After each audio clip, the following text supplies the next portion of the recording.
नमस्कार, मैं हूं सुशील तिवारी। आप देख रहे हैं एक सहारा न्यूज।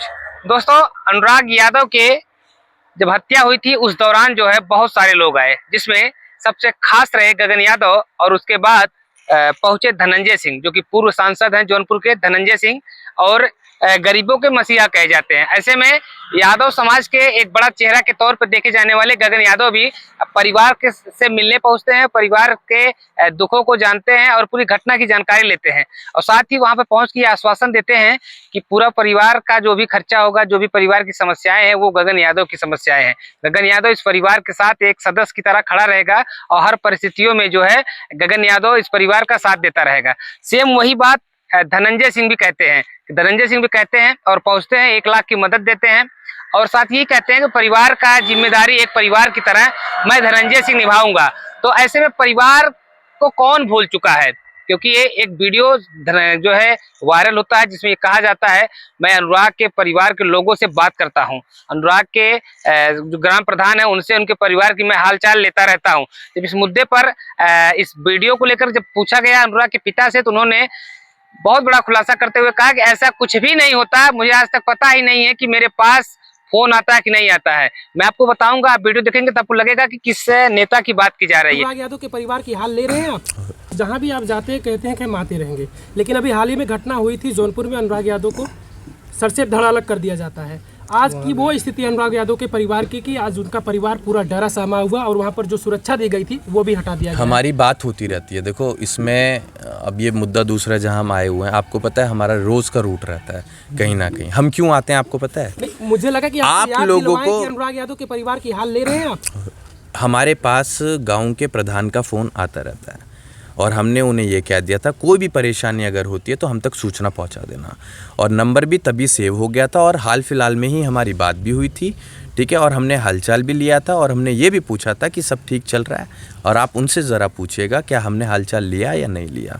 हम अपना कर्तव्य अच्छे तरीके से निभा रहे हैं। हम कहीं पर भी फॉर्मेलिटी करने नहीं आते हैं कि हम आज आ गए और कल को यहाँ से जाने के बाद हम भूल जाएं।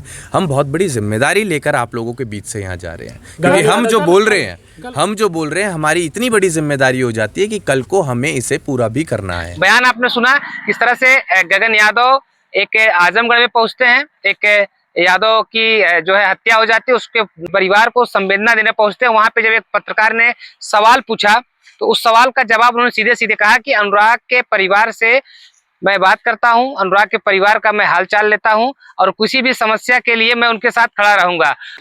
आजमगढ़ जनपद क्षेत्र के जो है पवई थाना क्षेत्र के अंतर्गत गगन यादव पहुंचते हैं, रमाशंकर यादव के परिवार के दुख में पहुंचते हैं। और वहां पे एक बयान जब पत्रकारों ने पूछा कि अनुराग यादव के यहाँ आप गए थे, आश्वासन देकर के आए थे, अनुराग यादव का आपने हालचाल लिया, तो गगन यादव कहते हैं कि मेरी परिवार से बात होती रहती है, मैं परिवार के लोगों का हालचाल लेता रहता हूँ, गांव के प्रधान से भी मेरी बात होती रहती है। अब इन्हीं सब जानने को जब मैंने बयान सुना तो मैंने सोचा कि परिवार के लोग तो कभी चर्चा ही नहीं किए इस तरह से कि अनुराग जो है गगन यादव का फोन आता है। तो हम बातचीत करने के लिए जो है अनुराग के पिताजी से हैं, क्या गगन यादव सच में हालचाल लेते हैं या फिर जिस तरह से भौकाल बनाते हुए यहाँ अनुराग के परिवार के से मिलने आए, हूटर बजाते हुए आए, पूरे दल बल के साथ आए, फिर वो टीआरपी बनाकर वो भी चले गए। चाचा, एक बयान गगन यादव ने भी हाल ही में दिया है, एक दुख में पहुंचे थे रमाशंकर यादव के यहाँ। उन्होंने कहा कि परिवार के लोगों से मेरी हालचाल लेती रहती है, परिवार के लोगों से मेरी बात होती रहती है और मैं हालचाल लेता रहता हूँ। कितनी बार गगन यादव कब तक फोन आया? नहीं भैया, मेरी जानकारी में तो फोन नहीं आया है गगन यादव जी का। अच्छा। और मेरे परिवार से भी पूछ लीजिए। आपने बात किया परिवार में कभी? नहीं। परिवार के लोगों ने आपसे बताया कभी गगन यादव का फोन आया? जी नहीं, अभी बच्चियों से पूछ लेता हूँ, आपके सामने पूछ लेता हूँ। उन्होंने अभी भी पूछा, मैंने तो बोले नहीं ऐसा तो नहीं है, फोन तो नहीं है। अभी फोन नहीं आया? जी नहीं। लेकिन वो तो हर जगह मीडिया में यही कह रहे हैं कि मेरे परिवार के लोगों का हालचाल लेता रहता हूँ, परिवार से बात होती है और प्रधान से भी बात। भैया उनकी मर्जी, मुझे राजनीति नहीं आती बाबू, मर्जी उनकी है। आप हैं, आप भी कुछ कह दो। नहीं, मैंने रामजीत को 1 लाख रुपए दे दिया। कुछ लोग आते हैं, खेसारी लाल आए 25 लाख दे दिए। कुछ लोग बोलते हैं बैंक हाँफ रहा है। भैया लाके पासबुक दे देता हूँ, ताजा जो प्रिंट आउट करा के लाया हूँ, आप लोग देख लीजिए कितने लाख आए हैं। माननीय सांसद धनंजय सिंह जी बच्चियों से बात कर लेते हैं, हालचाल पूछ लेते हैं। अच्छा, उनका फोन आता है? जी, बच्चियां फोन कर लेती हैं तो वो हालचाल पूछ लेते हैं। और इसके बाद से कोई नेता हाल चाल पूछने नहीं आया। हाँ यानी कि गगन यादव हवा हवाई में बात कर रहे हैं इस तरह से मीडिया में। भैया जब हमसे बात ही नहीं किए तो मैं क्या बोलूं भैया। गगन यादव जब आए थे तो कुछ परिवार की मदद आपकी किए थे क्या, कुछ बात किए थे आपसे? आश्वासन दिए थे। अच्छा, सबकी तरह उनका भी आश्वासन नहीं चला। जी बिल्कुल आश्वासन ही दिए थे और इसमें कोई झूठ बोलने की बात नहीं है मुझे। और बहुत लोगों ने मदद भी किया, जिन्होंने मदद किया उनका भी आभारी हूँ। और इंसानियत मानवता के नाते जो भी मेरे घर पे आए मैं सबका आभारी हूँ कि आप लोग मेरे साथ हो, चाहे गगन यादव हो चाहे कोई भी हो, मैं सबका आभारी हूँ। मुझे कुछ कहना नहीं है किसी को, आ गए मानवता के नाते, बस धन्यवाद है सबको।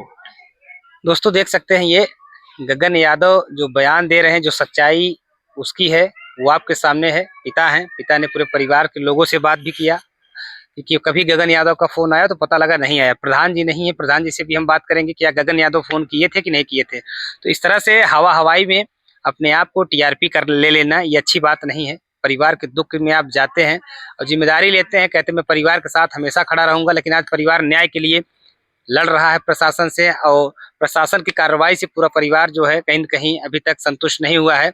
यही है अनुराग के पिता। मैंने इनसे बात किया तो पता लगा गगन यादव का कभी फोन ही नहीं आया और आए तो मदद करने की बात छोड़िए, वो सिर्फ आश्वासन देके चले गए। तो इस तरह से मीडिया में टीआरपी लोग किस तरह से बनाते हैं, इसी तरह से सारे नेता बनाते होंगे या कुछ नेता इस तरह से करते होंगे। जैसे कि चाचा ने बताया कि धनंजय सिंह से बेटियां डायरेक्ट बात कर लेती हैं, अपने हालचाल को ले लेती हैं, दुख सुख को शेयर कर लेती हैं, धनंजय सिंह से मदद हो जाती है। तो कुछ नेता ऐसे भी हैं धनंजय सिंह की तरह और कुछ नेता ऐसे हैं गगन यादव की तरह, जब मीडिया उनसे सवाल करती है तो बयान देके हट जाते हैं क्योंकि उनको पता है कि हो सकता है वो अगले जिले में जाए। तो ये अनुराग के पिताजी हैं। जब हमने उनसे बातचीत किया तो किस तरह से वो साफ तौर से कह रहे हैं कि हमारे पास गगन यादव का फोन नहीं आता, ना ही मेरी कोई गगन यादव से बात हुई है। अनुराग के मौत के बाद अगर परिवार में किसी भी सदस्य का फोन आता है या परिवार का कोई भी सदस्य अगर बातचीत करता है तो वो है जौनपुर के पूर्व सांसद धनंजय सिंह। धनंजय सिंह से हमारी बेटियां जो है फोन से बात भी कर लेती हैं, अपने दुखों को शेयर भी करती हैं, जो समस्याएं हैं उसको भी बता लेती हैं। हफ्ते में एक बार दो बार धनंजय सिंह से बात हो जाती है, लेकिन गगन यादव का फोन अभी तक नहीं आया। तो एक बड़ा सवाल ये उठता है गगन यादव किस बेस पर ये कहते हैं कि मेरी परिवार से बात होती रहती है। उन्होंने कहा कि प्रधान से भी मेरी बात होती रहती है और प्रधान से बात हुई कि नहीं हुई अभी इसकी तो जानकारी हम नहीं ले पाएंगे, ग्राम प्रधान मिलेंगे तो वो बताएंगे। हालांकि गगन यादव अगर प्रधान से बात करते हैं तो प्रधान से ये भी कह सकते हैं कि अनुराग के परिवार से भी मुझे मिलवा दो, मुझे बात करा दो अनुराग के परिवार से, मैं उनके हाल चाल लेना चाहता हूँ। लेकिन अनुराग के परिवार से न बात करते हुए ग्राम प्रधान से बात करने की बात करते हैं, जबकि गगन यादव अनुराग के परिवार से आए थे, उनके परिवार के लोगों से मिले थे, उनके पिता से मिले थे और चाहते तो फोन नंबर लेकर के बातचीत करते, लेकिन ऐसा कुछ भी नहीं है। वहीं अनुराग के पिताजी जो हैं धनंजय सिंह की तारीफ करते हुए कहा कि धनंजय सिंह से हमारी बेटियां बात कर लेती हैं, कभी काल उनका फोन आ जाता है या फिर बेटियां हमारी फोन करके उनसे बात कर लेती हैं। तो ऐसे में गगन यादव ने जो अभी तक बयान दिया है, क्या ये मीडिया में बने रहने के लिए दिया है या गगन यादव को जो बयान है वो टीआरपी लेने के लिए है? क्योंकि जहां ये पहुंचते हैं वहां पे यादव समाज के युवाओं की भीड़ लग जाती है और कहीं ना कहीं गगन यादव एक चेहरा तो जो है यादव के बन चुके हैं, युवाओं के एक चेहरा बन चुके हैं। यादव के जो लड़के हैं, जो युवा हैं, वो उनको काफी ज्यादा पसंद करते हैं। लेकिन गगन यादव का ये बयान जो उन्होंने मीडिया में सबके सामने दिया, किस लिए दिया, क्या सोच करके दिया, जिसके लिए हम जब जानने का प्रयास किए, उनके पिताजी ने साफ तौर से कहा कि मुझे मेरी गगन यादव से मेरे परिवार के किसी भी सदस्य की आज तक बात नहीं हुई। ग्राम प्रधान से बात करते हो तो मैं इसको नहीं बता सकता, ना ही तो ग्राम प्रधान ने हमसे कभी इस तरह से कहा कि गगन यादव का मेरे पास फोन आता है, आपके परिवार का हालचाल लेते रहते हैं। अब इसको अभी तक जो क्लियर हुआ गगन यादव का अभी तक जो बयान है, जो उन्होंने मीडिया से सवालों का जवाब दिया था, उससे दूर दूर तक और अनुराग के परिवार से का बयान को देखा जाए दूर दूर तक कोई नजर नहीं आता, कि कोई सच्चाई नजर नहीं आती। अब ग्राम प्रधान से मिलने के बाद ये क्लियर होगा कि क्या ग्राम प्रधान से वास्तव में गगन यादव बात करते हैं या फिर ऐसे ही तमाम नेताओं की तरह लोग आते हैं, आश्वासन देके निकल जाते हैं, अपने टीआरपी को मेंटेन करते हैं, उसके बाद फिर दिखाई नहीं देते हैं।